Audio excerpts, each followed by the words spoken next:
Good evening. मैं Naveen Kumar Singh, director platform education centre private limited Patna. जैसा कि आप थंबनेल देख रहे हैं कि सब्जेक्ट वाइज सेट प्रैक्टिस के माध्यम से कैसे हम मैक्सिमम स्कोर कर सकते हैं।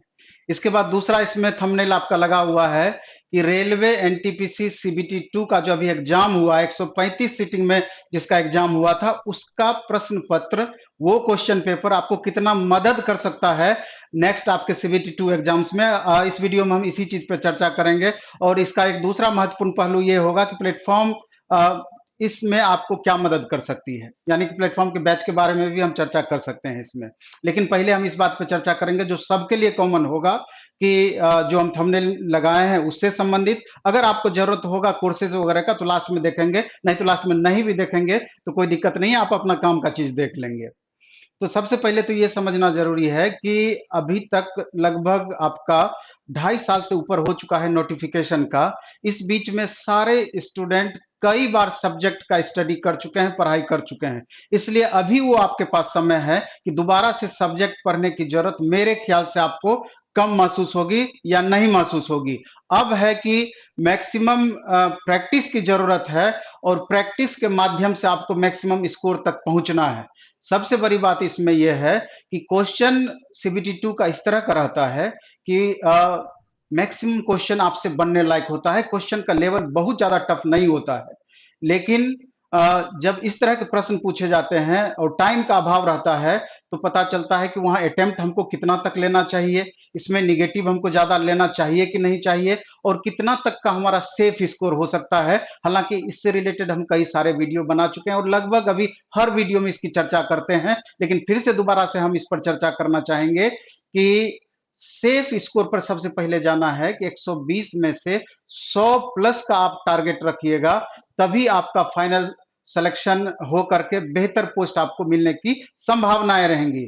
और 90 से 100 के बीच तक में मार्क्स लाइएगा तो निश्चित रूप से कोई ना कोई पोस्ट आपका होल्ड हो जाएगा, मिल जाएगी।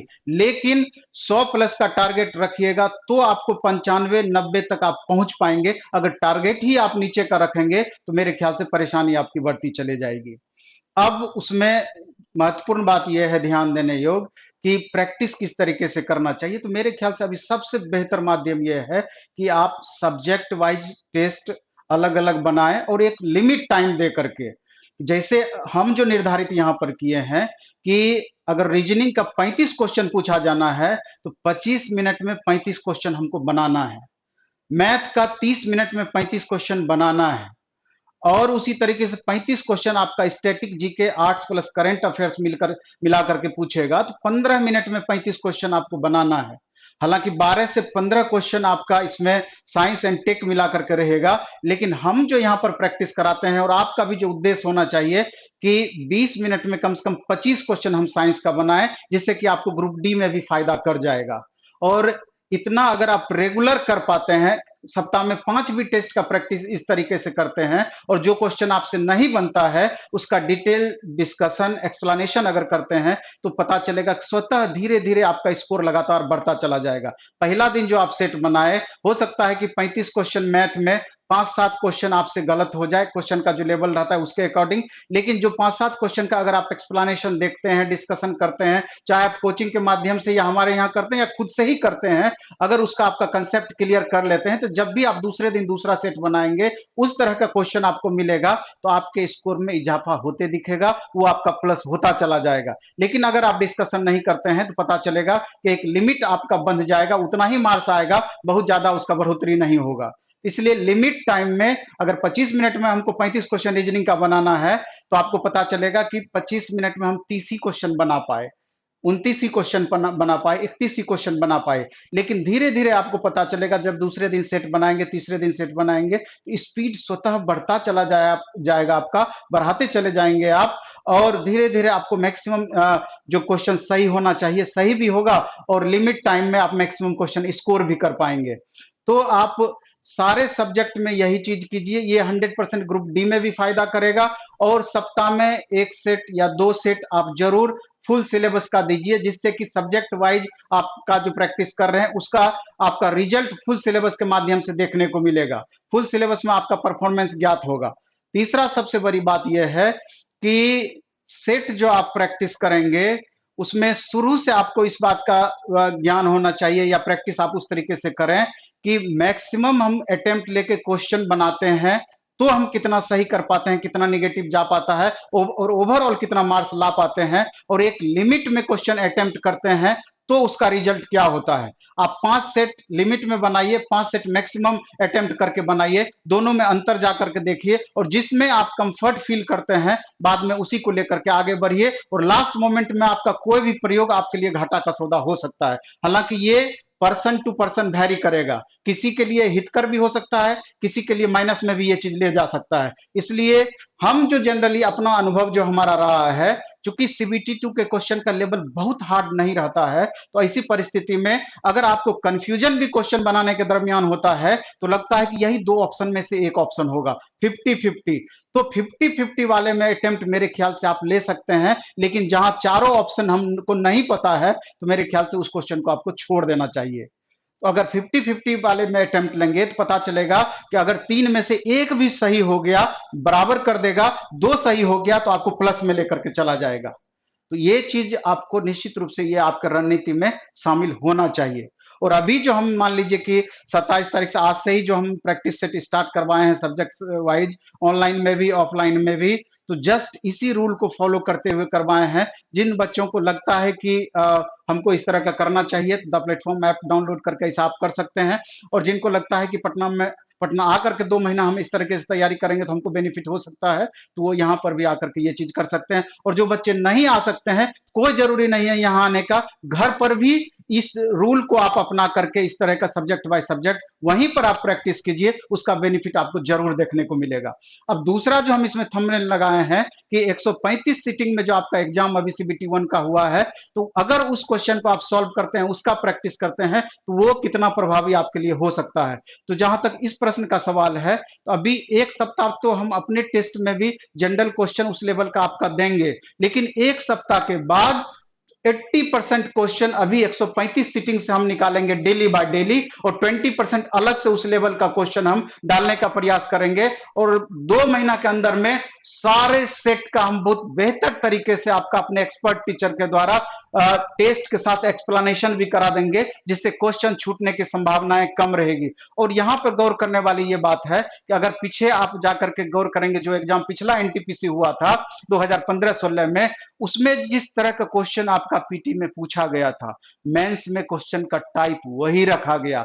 आप पिछला एएलपी टेक्नीशियन के क्वेश्चन का पहला सीटिंग का पहला लेवल का देख लीजिए, सीबीटी 1 का, उसी तरह का क्वेश्चन का लेवल आपका सीबीटी 2 में दिया गया था। तो इससे आपको ऐसा प्रतीत होता है कि जिस तरह का क्वेश्चन सीबीटी 1 में पूछा गया, टाइप सीबीटी 2 में वैसा ही क्वेश्चन की रखने की अधिक से अधिक संभावनाएं हैं। अगर उस तरह का क्वेश्चन का प्रैक्टिस हम अधिक से अधिक कर लेते हैं तो हमारे स्कोर को बढ़ाने में बहुत बड़ा मददगार वो सिद्ध हो सकता है। क्वेश्चन एग्जाम में लड़ने का यह मतलब नहीं होता है कि डिजिट बाय डिजिट टकराएगा तभी हम समझेंगे कि क्वेश्चन हमारा टकरा रहा है। अगर मैथ वगैरह में सेम टाइप का क्वेश्चन का प्रैक्टिस अगर हम करके जा रहे हैं, अगर उसी टाइप का क्वेश्चन एग्जाम में आपका पकड़ा गया, टाइप अगर सेम रहा, तब भी क्वेश्चन डिजिट चेंज करने से कोई फर्क नहीं पड़ता है, तब भी क्वेश्चन वहां पर आपसे बनता ही बनता है। इसलिए बाबू खूब अच्छे से पढ़िए, खूब बेहतर तरीके से प्रैक्टिस करिए, और प्रैक्टिस के बल पर ही मैक्सिमम स्कोर करके रिजल्ट आप ला सकते हैं। आपका हमेशा टारगेट सीबीटी 2 के लिए 100 प्लस का होना चाहिए। अगर उससे 5-7 नंबर कम भी आता है तो आपका चलेगा, लेकिन टारगेट हमेशा ऊपर का रहना चाहिए। अगर उतना आप कर पाते हैं तो आपकी रिजल्ट की गारंटी बढ़ते चले जाएगी। और दूसरा सबसे महत्वपूर्ण बात यह है कि अब 90% ऐसे बच्चे हैं जिनका ग्रुप डी का भी एग्जाम है, दोनों कॉमन है, ग्रुप डी का भी है, उनका सीबीटी 2 भी देना है। तो ऐसी परिस्थिति में सीबीटी 2 का अगर आप तैयारी करते हैं तो ग्रुप डी का बिल्कुल भी अलग से करने की जरूरत नहीं है। सिर्फ साइंस पर आप ज्यादा थोड़ा फोकस बढ़ा देंगे, जैसा हम अपना प्रैक्टिस सेट में भी साइंस का अधिक से अधिक क्वेश्चन डाल दिए हैं, जैसा ग्रुप डी में पूछेगा। इसका तो साइंस आसान ही है, थोड़ा लेवल हम बढ़ा दिए हैं जिससे दोनों में काम कर जाएगा। उसी तरह का क्वेश्चन का प्रैक्टिस आप घर पर भी कर सकते हैं, तो अलग से आपको करने का कुछ भी जरूरत नहीं है, दोनों तैयारी एक साथ आपका होता चला जाएगा। इसलिए कोई दिक्कत नहीं है, आप आराम से प्रैक्टिस करिए। और सब्जेक्ट में अगर आपको ज्यादा प्रॉब्लम है तो मैथ और रीजनिंग का स्पेशल हमारा आज से स्पेशल मात्र 299 रुपये में CBT 2 का बैच हम स्टार्ट किए हैं। तो जिनको लगता है कि मैथ रीजनिंग में थोड़ा सा भी हमारा वीक रह जा रहा है, बहुत बेहतर स्कोर नहीं हो पा रहा है, तो अपना कंसेप्ट क्लियर करने के लिए 299 रुपया में मैथ रीजनिंग का बैच भी बाय कर सकते हैं ऑनलाइन में द प्लेटफॉर्म ऐप के थ्रू, और उसको आप मंडे से कंटिन्यू कर सकते हैं। इसके अलावा एनटीपीसी CBT 2 का टेस्ट देना चाहते हैं तो बाइलिंगुअल टेस्ट हमारा है, वो 100 रुपया में आपको 20 टेस्ट का सुविधा दिया गया है बाइलिंगुअल। वो भी आपका मंगलवार से स्टार्ट हो जाएगा, उसका डिस्कशन भी स्टार्ट हो जाएगा, और जो बच्चे पहले हमारा पैकेज बाय किए होंगे तो वो भी सुन लें कि मंगलवार से उसका डिस्कशन स्टार्ट हो जाएगा और वो अपना कंटिन्यू डिस्कशन कर सकते हैं। और इस बार जो टेस्ट सब्जेक्ट वाइज टेस्ट है, अभी तक तो उसमें हम साइंस का क्वेश्चन को बाइलिंगुअल कर दिए हैं, अगर हमसे संभव हो पाएगा तो और भी हम मैथ रीजनिंग को भी आगे कोशिश करेंगे बाइलिंगुअल करने का, जिससे कि आपको अधिक से अधिक सुविधा मिल पाए। चलिए इस वीडियो में हम इतना ही रखेंगे। और ये तो हम समझिए कि दोनों मोड में हम कि आपका प्रचार भी हम अपना किए हैं, क्योंकि उसके बिना हमारा काम भी नहीं चलना, इतना बड़ा सिस्टम है। अगर स्टूडेंट पार्टिसिपेट नहीं करेंगे तो अभी लगभग 35 टीचर की भागीदारी है, 17-18 समझिए कि नॉन टीचिंग स्टाफ है, पब्लिकेशन में भी उतने सारे स्टाफ काम करते हैं, तो कैसे काम चलना है। इसलिए ये हमारा चलता रहेगा, लेकिन आपकी अगर रुचि है इसमें तो लेंगे, लेकिन नहीं तो इसको अन्यथा नहीं लेंगे। जरूरत का अपना आप मैटर इससे हमसे कलेक्ट करेंगे, बाकी को ये नहीं समझेंगे कि सर स्पेशली प्रचार ही करते हैं, क्योंकि दोनों एक दूसरे से को रिलेट है, ऐसा करना हमारा मजबूरी है। चलिए खूब अच्छे से पढ़िए, खूब मन से पढ़िए, जितनी भी बातें हम बताए हैं घर पर भी ये चीज आराम से आपका किया जा सकता है, कोई प्रॉब्लम नहीं है। हमारा बुक भी 15 दिन लगभग लगेगा, सब्जेक्ट वाइज आ जाएगा प्रैक्टिस वर्क बुक का, इसमें विथ सॉल्यूशन। आप जो 135 सीटिंग का एग्जाम हुआ है तो वहां से भी लेकर आप बाद में प्रैक्टिस कर सकते हैं। धन्यवाद। धन्यवाद।